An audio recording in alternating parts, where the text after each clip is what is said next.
ayan guys, i-react muna natin yung kay Sir Vince as a crew. Meron siyang explanation dyan. Ano ang pagkakaiba ng home reserve sa field reserve? Pakinggan nyo yung explanation ni Sir Vince about dito. Yesterday, ang duty ko is reserve. So, dalawa kasi ang reserve sa trabaho namin. First reserve is airport or field reserve ka. Ibig sabihin, naka-standby ka sa office in case merong mag-sick leave or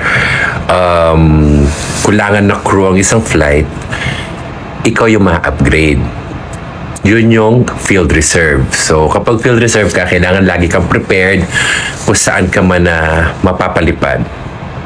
The other reserve is home reserve wherein nagtatrabaho ka pero nasa bahay ka kasi ang duty mo is home reserve. Ibig sabihin, you have to be on standby and ready in case man na kulangin ng flight, ikaw yung i-upgrade nila into field reserve. So, from home to field. From field to flying. Nagkataon, yesterday, naubos na yung crew ng field. So, ako naman, dahil alam kong hindi ako ma-upgrade, sa bahay lang ako, nanonood ako ng Netflix. Bigla na lang may tumawag sa akin from the lobby of our condo. Sabi, Sir Vince, may sundo ka po. Nagpanik ako kasi bakit ako may sundo? Sabi ko, ang layo pa ng priority ko sa reserve. So, what I did, chinek ko yung phone ko kung upgraded ako. Nakita ko, pumasok na yung text na upgraded nga ako into field.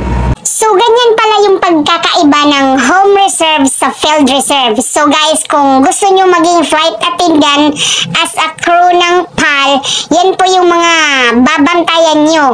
Baka someday, kapag pumasok kayo as flight attendant, baka yun din yung magiging trabaho nyo. Kaya sa mga nagbabalak maging flight attendant, marami pala talaga yung mga kailangan mong malaman bago ka makapasok sa ganito. Yung nagtitraining ka pa, yung on the spot kang ino-on call, di ba? Hindi mo talaga maiwasan pag nasa trabaho ka, kailangan mo dapat magiging advanced talaga tayo pagdating sa work.